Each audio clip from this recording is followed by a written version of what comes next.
नमस्कार, मी प्रज्वल मुदगडकर. मी अंबरनाथ समन्वय प्रतिष्ठानातर्फे मी आपण सर्वांचं खूप खूप स्वागत करतो. आज लाईव्ह करायचं एक असंच मनात आलं की आज कोरोनाच्या पार्श्वभूमीवर जसं आपण वाचलं की समन्वय कला मंचातर्फे कोरोनाच्या पार्श्वभूमीवर आपण एक छोटासा प्रयत्न की करमणुकीचा. कारण कसं असतं मंडळी, तुम्ही जेव्हा कोरोना किंवा अशा एवढ्या निगेटिव्ह गोष्टींच्या आसपास आपण नेहमी फिरत असतो तेव्हा काय होतं की निगेटिव्ह गोष्टींच्या आपण आसपास फिरत असतो की परत स्टार्ट करत आहे कोणी आपण नमस्कार, पुन्हा सगळे हळूहळू जॉईन होत आहेत खरं तर. त्यामुळे मी पुन्हा एकदा सर्वांचं स्वागत करतो. समन्वय प्रतिष्ठान अंबरनाथ तर्फे मी सगळ्यांचं पुन्हा स्वागत करतो. मी मागाशी जसं म्हणत होतो की कोरोनाच्या पार्श्वभूमीवर आपण असंच एक कांसाई साई खेळ किंवा आपल्या फेसबुकच्या सगळ्या मित्रांसाठी एक मनोरंजनाचा किंवा करमणुकीचा कार्यक्रम आपण असंच साधला होता.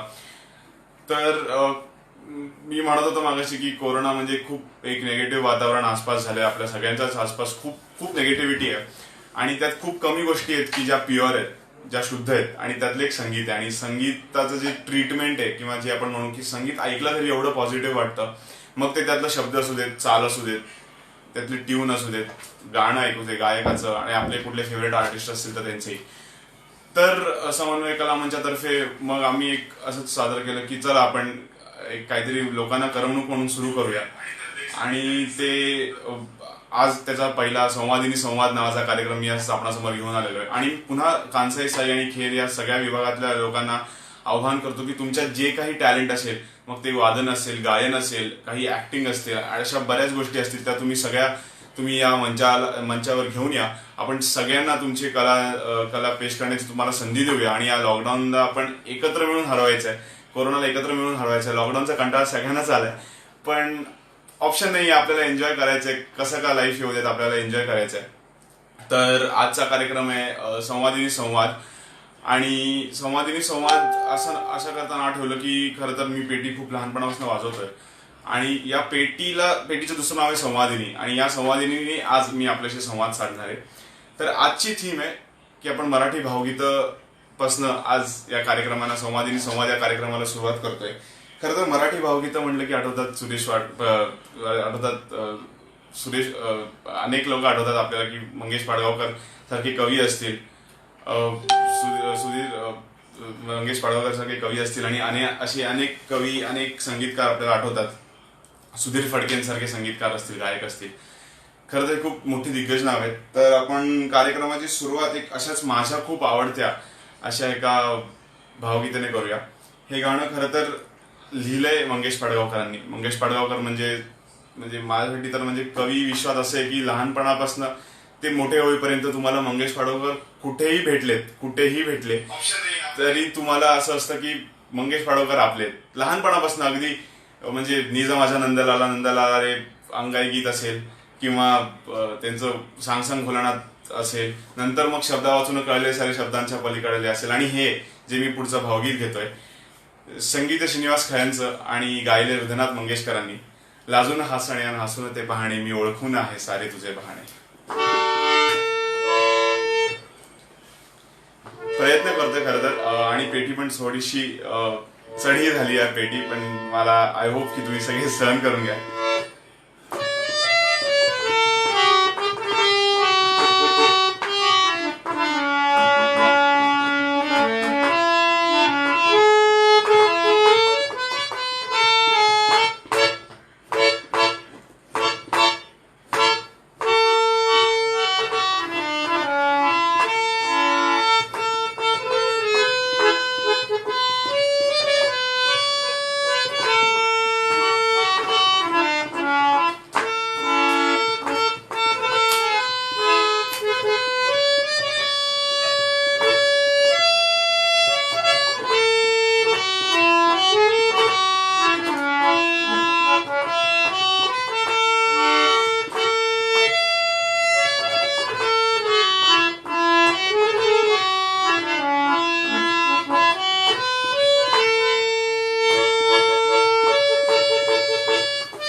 पुन्हा जॉईन झालेत, मी तुम्हाला सगळ्यांचं पुन्हा समन्वय कला मंचातर्फे खूप खूप हार्दिक स्वागत करतो.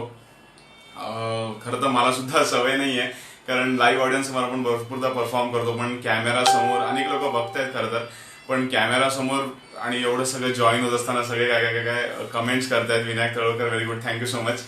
एक छोटा प्रयत्न होता आणि मला मी काही प्रोफेशनल नाही पेटीमध्ये, पण एक छोटा आपला प्रयत्न. लाजून हसणे आणि हसून ते पाहणे, मी ओळखून आहे सारे तुझे वाहणे. खरं तर खूप सुंदर कविता मंगेश पाडगावकरांची आहे. माझी खूप आवडती कविता आहे, भावगीतांमध्ये सगळ्यात आवडतं गाणं, म्हणून मी सुरुवात लाजून हसणे आणि हसून ते पाहणे वाचना केली.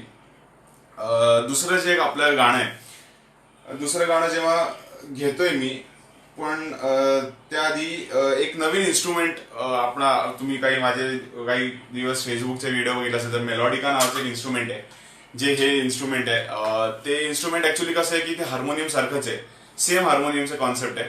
हार्मोनियम फक्त आपल्याला भाता ओढायला लागतो हवेसाठी, ह्यात मॅन्युअली आपण हवा देतो, म्हणजे मी स्वतः हवा ब्लो करतो आणि अशा तो एक प्ले होतो.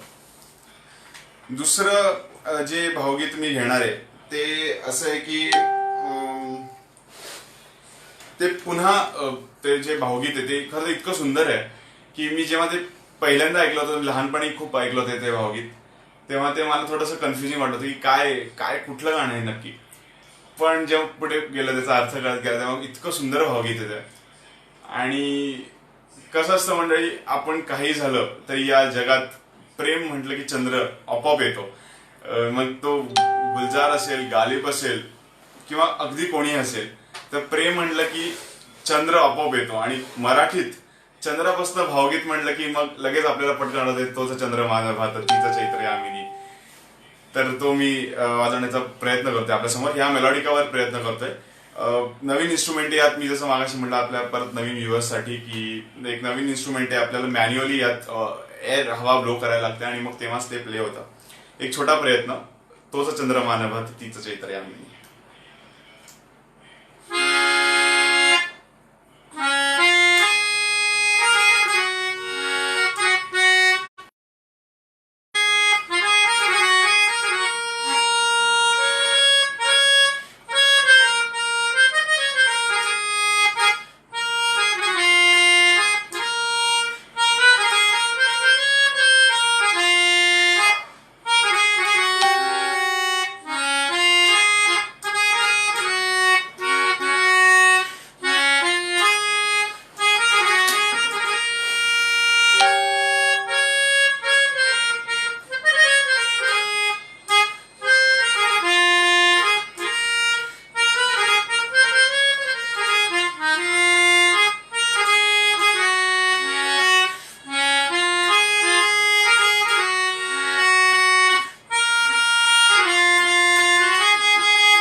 धन्यवाद. छोटा प्रयत्न होता मेलोडिकावर सुद्धा.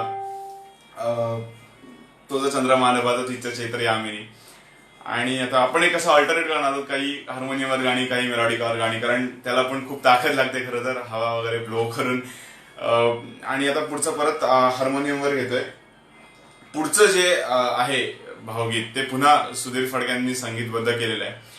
आणि पुन्हा जसं म्हणलं, भावगीत असं असतं ना की भावगीत हे प्रत्येक वयाला वेगवेगळं दिसणारं असतं. म्हणजे हेच त्या कवीचं खरं तर महत्व आहे. म्हणजे त्या कवीचं खरं तर इम्पॉर्टन्स आपण ज्याला म्हणतो, की भावगीत असं असतं की कविता तुम्हाला वेगवेगळ्या वयाला वेगवेगळी कळत जाते, वेगवेगळी उमजत जाते, तशी ती कविता आहे. तसेच हे पुढचं एक भावगीत, खरं तर हे जे पुढचं भावगीत आहे ते पुन्हा मंगेश पाडगावकरांनी लिहिलेलं आहे. मी जसं म्हटलं, प्रत्येक वयाला शोभणारा कवी असा मंगेश पाडगावकरांची ओळखच आहे खरं तर. आणि पुढचं जे आता मी भावगीत घेतोय ते मंगेश पाडगावकरांचीच कविता आहे पुन्हा.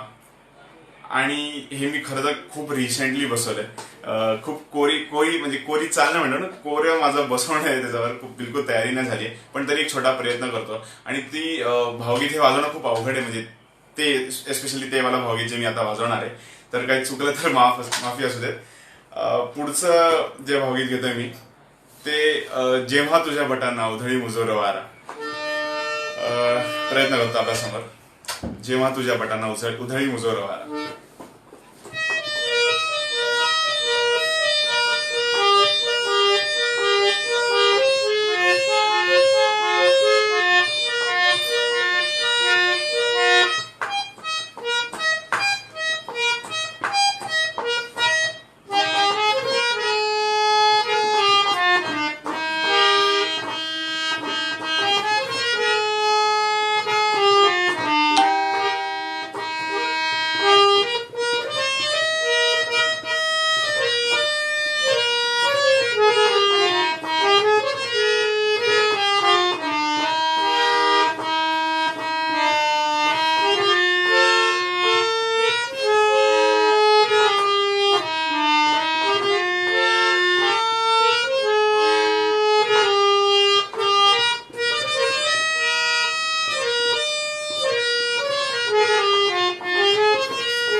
धन्यवाद. खरं तर तिथे जे काही कमेंट्स करतात मी खरं तर वाचू शकत नाहीये, पण कसं तरी मी प्रयत्न करते कमेंट्स वाचण्याचा. आणि खूप थँक्यू सगळ्यांना, कोणी कौतुक करते, थँक्यू सो मच.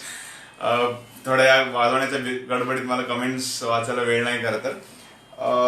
पुढचं जे भावगीत आहे खरं तर मला समजतंय की फक्त पेटी ऐकणं सुद्धा एक टाइमला बोरिंग होऊ शकतं का, कारण आपल्याला तबला पण ऐकण्याची सवय आहे, एकंदरीत वाद्यवृंद ऐकण्याची सवय आहे. पण ठीक आहे, आज फक्त पेटी, कारण आपण गव्हर्नमेंटचे रूल पाळतोय, आपण सोशल डिस्टन्सिंग पाळतोय, आपण सगळे लॉकडाऊन मध्ये आहोत आणि इथे खरं तर अनेक तबला सुद्धा असायला पाहिजे, गायक सुद्धा असायला पाहिजे आणि एक सुंदर असं मैफिल रंगली पाहिजे. पण सध्या तरी एवढंच आहे. त्यामुळे पुढचं जे मी भावगीत घेणार आहे ते खरं तर माझं पण खूप आवडीचं भावगीत आहे आणि ते जे कवी आहेत ते कवी सुद्धा मला खूप आवडतात. त्या कवींचं नाव आहे आरती प्रभू. आरती प्रभू हे खरं तर म्हणजे आकाशवाणीत हृदयनाथ मंगेशकर नेहमी सांगायचे की आकाशवाणीमध्ये आरती प्रभू हे क्लार्क होते, म्हणजे पु ल देशपांडेंचा कागद मंगेश पाडगावकरांकडे घेऊन जाणारे क्लार्क म्हणजे आरती प्रभू. आणि अशी ती आरती प्रभूंची ओळख होती. पण त्यांचं लिखाण बघितलं तुम्ही तर इतकं डीप आणि इतकं सुंदर आहे. खरं तर त्यांच्या प्रत्येक लिखाणात आरती प्रभूंच्या दुःखाचं खूप सुंदर वर्णन असतं. दुःख हे त्यांची खरं तर काय म्हणतो आपण त्याला टॅगलाईन आपण म्हणता आला तरी चालेल, कारण त्यांचं जर तुम्ही लाईफ जर्नी बघितली तरी ते त्याला बरोबर ठरतं की ते दुःख तेवढंच आहे त्यांच्या लाईफमध्ये आणि त्यांचं प्रत्येक गाणं दुःखावर अवलंबून आहे. पण त्यांचं एक असं गाणं आहे जे इतकं सुंदर आहे, ते पुढा प्रेमगीत आहे आणि ते जे आरती प्रभूंचं ते एक गाणं आहे प्रेमगीत, तुम्हाला कळलंच आहे, कारण आरती प्रभू आणि प्रेमगीत म्हटलं की एकच सुंदर आणि असं अजरामर गाणं येतं, ते म्हणजे तू तेव्हा तशी, तू तेव्हा अशी, तू बहरांच्या भाऊंची. तर प्रयत्न करतो तुमच्यासमोर ते वाजवण्याचा.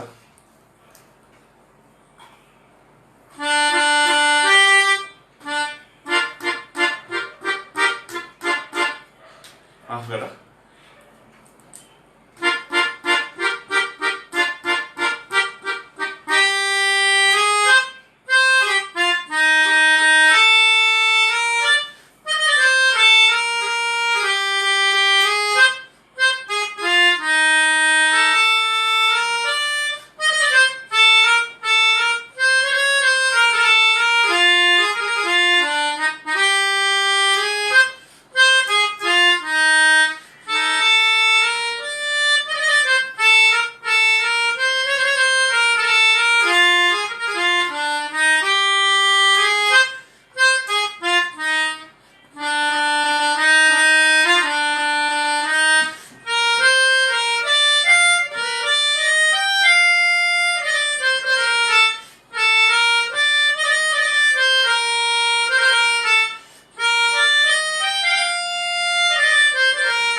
Thank you so much. पुन्हा मी जसं म्हटल्यावर हे गाणं सुद्धा एका वाद्यवृंदात ऐकायला खूप चांगलं वाटतं, पण लॉकडाऊनमुळे आपण सगळ्यांनाच घरी राहायला लागतंय आणि आपण लॉकडाऊन असंच आपण आपल्या करमणूक पुढे नेऊया. जसं मी म्हटलं की हा पहिलाच कार्यक्रम आहे आपला संवादिनी संवादचा. पुढे अनेक कार्यक्रम करणार होतो, त्यात हिंदी गाणी सुद्धा, म्हणजे आपण वेगवेगळे थीम्स ठेवूया, कधी नवीन हिंदी गाणी, कधी रेट्रो सॉंग्सचा थीम ठेवूया. मग तेव्हा मी कीबोर्ड सुद्धा आपणासमोर वाजवीन. त्याच्यावर खूप सुंदर ऐकवतात गाणी. आज स्पेशली हार्मोनियम मराठी भावगीतांसाठी मी आपणासमोर हार्मोनियम सादर करतोय. तर पुढचं जे भावगीत आहे आणि हे जे मी वाजवलं होतो तेव्हा तशी पुन्हा की आरती प्रभूंचं तर गीत आहेच, त्यात काही वावग नाही. पुन्हा संगीत हृदयनाथ मंगेशकरांचं, म्हणजे ते पुन्हा भावगीतातले बादशाह म्हणेन मी त्यांना. की कसं भावगीताला चाल किंवा शब्दांचा अर्थ समजून चाल कशी द्यावी हे खरं तर हृदयनाथ मंगेशकरांकडून शिकण्यासारखं आहे. आणि हृदयनाथ मंगेशकर म्हणजे असे की चाल ऐकायला खूप सोपी वाटते, गुणगुणायला तेवढीच अवघड असते, वाजायला सुद्धा तेवढीच अवघड असते. ऐकायला खूप सोपी, खूप छान, खूप चांगलं वाटतं, पण परत वाजवण्याला किंवा गायला तेवढीच अवघड चाल. पुढचं जे मी गीत आपणासमोर पेश करू इच्छितो ते म्हणजे पुन्हा मी आताच रिसेंटली ते पुन्हा बसवलेलं आहे. खरं तर सुधीर फडक्यांचं संगीत आहे पुन्हा ते सुद्धा. ते भावगीत म्हणजे सखी मंद झाल्या तारका आता तरी येशील का. इथे कमेंट आली कॅन ट्राय हिंदी सॉंग्स. हो, हिंदी सॉंग्स ट्राय करीन, पण आपण थीम वाईज जातोय तर आज थीम मराठी भावगीतांचा आहे. तर हिंदी सॉंग्स नक्कीच पुढच्या कार्यक्रमात आपण घेणार आहोत. तर सखी मंद झाल्या तारका आता तरी येशील का. खरंच मी जसं म्हटलं की ही सुद्धा एक भावगीत अति उत्कृष्ट अशी, पुन्हा म्हणेन मी प्रेमगीतच म्हणेन, भावगीत प्रेमगीत एकच होतं ते.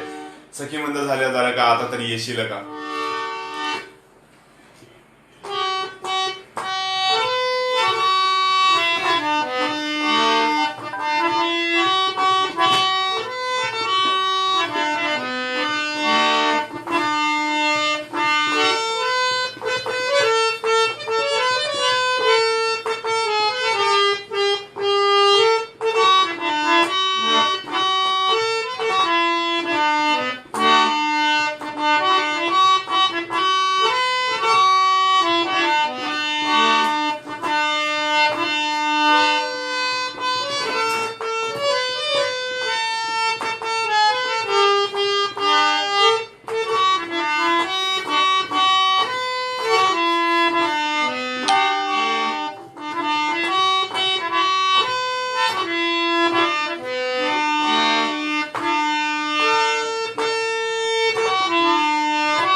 धन्यवाद सखीमंद झाल्यासारखाच एक छोटा प्रयत्न होता माझ्याकडून.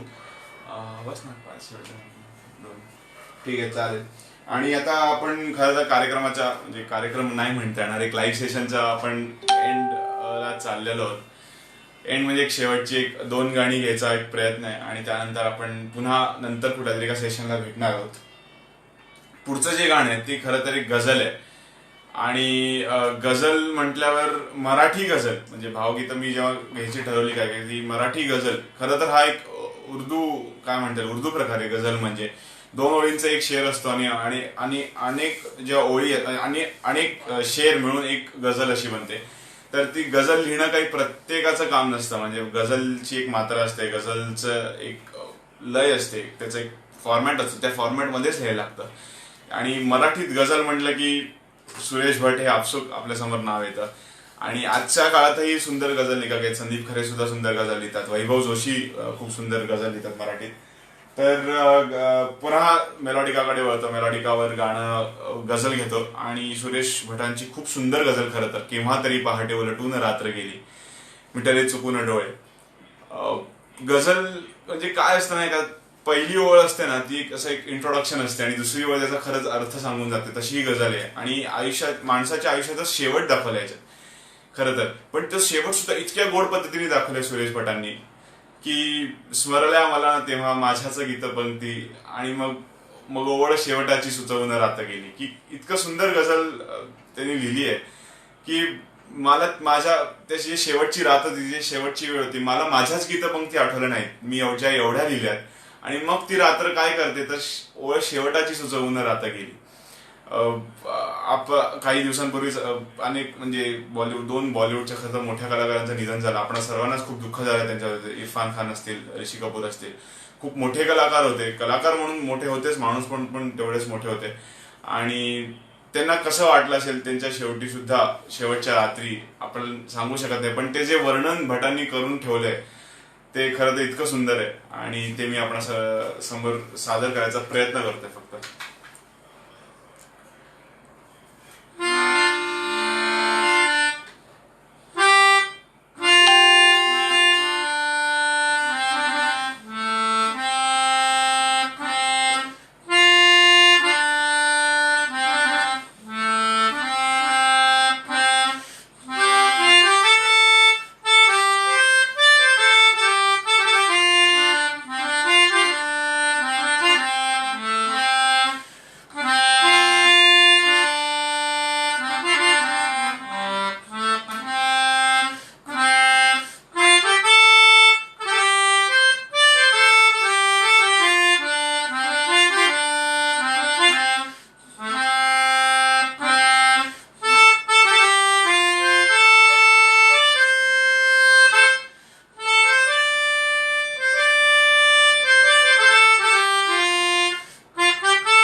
वाचता येत नाही, पण थँक्यू सो मच. म्हणजे वाजवता वाजवता वाचता येत नाही, त्यामुळे ज्यांनी कोणी कौतुक केलं थँक्यू सो मच. आणि खरंच हा खूप एक अनप्लॅन्ड असा सेशन होता की की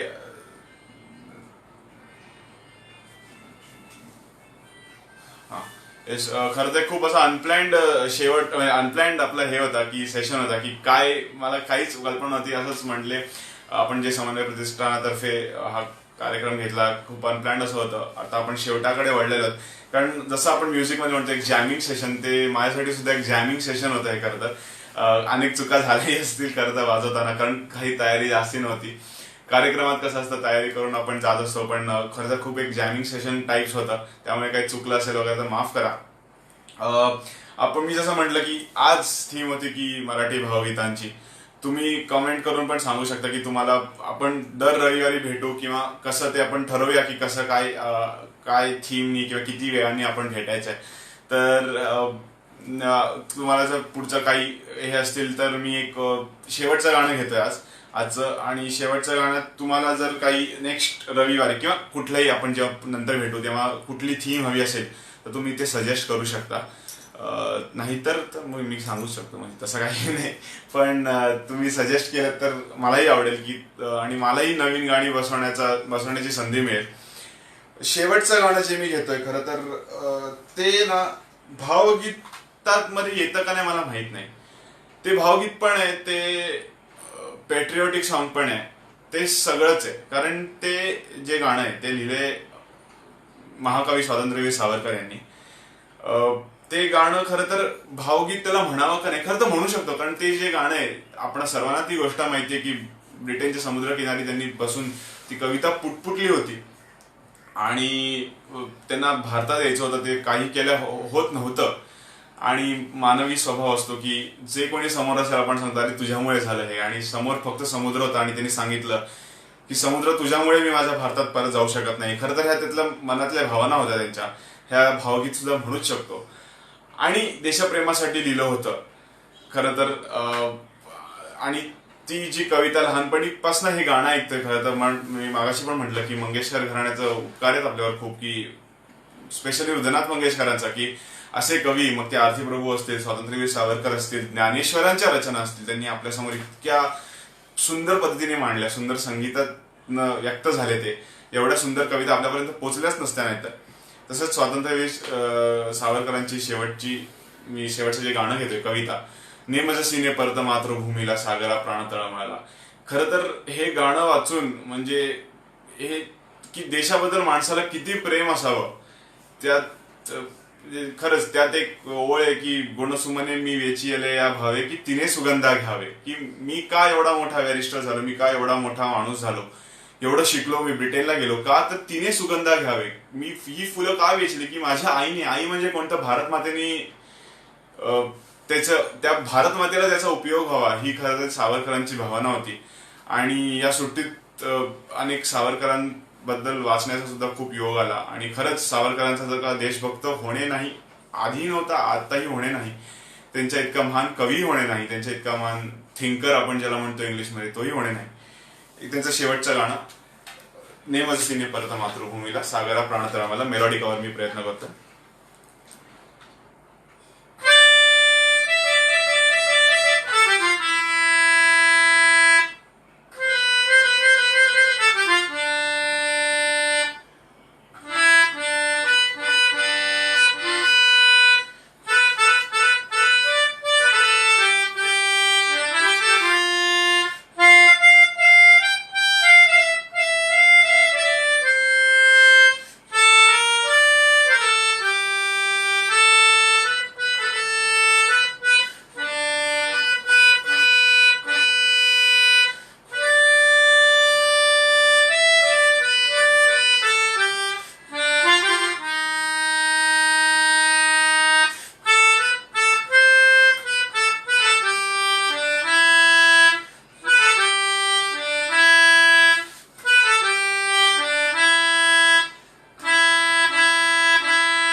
खरं तर खूप मजा आली. तुम्हाला सगळ्यांचं खूप खूप मनापासून आभार की तुम्ही या लाईव्ह सेशनला जॉईन झाले.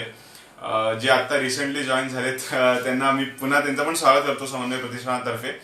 आणि आजचा हा कार्यक्रम खरं तर आपण शेवटच्या गाण्यात सुद्धा घेतलेला आहे आणि आता आपण संपवणार आहोत कार्यक्रम. आणि मी थीम सजेस्ट करायला सांगितली होती पण कोणी केलेलं दिसत नाही, त्यामुळे आपण पुढच्या वेळी भेटताना माझ्या मते जुन्या हिंदी गाण्यांवर आपण चर्चा करूया. जुने किशोर कुमार, लता मंगेशकर, R.D. बर्मन, आशा भोसले, जे जे जे काही आपल्या जुन्या हिंदी गाणी आपल्याला घेता येतील त्याच्यावर आपण चर्चा करूया. ती जॅमिंग सेशन करूया.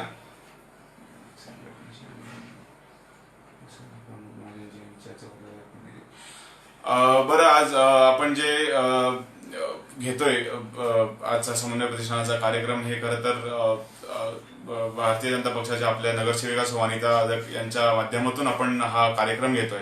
आणि आजच स्वर्गीय प्रमोदजी महाजन यांचा 14वा पुण्यतिथीचं वर्ष आहे. आजच याच दिवशी त्यांचा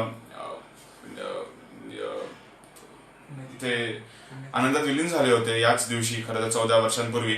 आणि महाराष्ट्राचे एक बुलंद आवाज आणि तडफदार असं नेतृत्व प्रमोदजी महाजन यांच्या स्मृतीस मी वंदन करतो. आणि आजचा कार्यक्रम इथेच संपला असं जाहीर करतो. आणि पुढच्या वेळी भेटताना तुम्ही तुमचे सुद्धा सजेशन्स घेऊया. तुम्ही कमेंटमध्ये कुठले गाणी असतील, कारण जुनी हिंदी गाणी म्हटलं तर हा खरं तर माझाही रेट्रो सॉंग्स माझाही आवडता विषय, सगळ्यांचाच आवडता विषय. तुमचे फरमाईशी सुद्धा तयार ठेवा. तुम्ही मेसेज करू शकता, ही फरमाईश कुठली असेल तर ऑन द स्पॉट सुद्धा फरमाईश सांगू शकता. मीही काही गाणी तयार करून येतो. आणि आज मजा आली. अनेक जणांनी कमेंट केले, ज्यांनी ज्यांनी कौतुक केले, पुन्हा एकदा तुमचे आभार. असंच एंटरटेन राहूया, संगीत ऐकूया, चांगलं संगीत ऐकूया नक्कीच. मराठी भावगीत सुधीर फडक्यांना ऐकूया, मंगेश पाडगावकरांच्या कविता वाचूया, स्वातंत्र्यवीर सावरकरांना वाचूया. आणि याच एका पॉझिटिव्ह स्पिरिटने, पॉझिटिव्ह नोटवर आपण आजचं सेशन एंड करतोय. आणि याच कोरोनाच्या पार्श्वभूमीवर कोरोनाला आपण हरवणारच आहोत, त्यात काही प्रश्नच नाहीये. आपला लढवय्या महाराष्ट्र आहे, त्यात आपण कोरोनाला हरवणारच आहोत. आणि लॉकडाऊनमध्ये मला माहिती आहे सगळे कंटाळले, मी पण कंटाळलोय, पण आपण सगळे मिळून पॉझिटिव्हली या गोष्टीकडे पाहूया. एक नवीन सुरुवात होईल या सगळ्या लॉकडाऊन नंतर. एक पुन्हा भारत म्हणून का होईना, एक देश म्हणून आपण पुन्हा नवीन सगळे एकत्र होऊया. तोपर्यंत सप्रेम, जय महाराष्ट्र. धन्यवाद.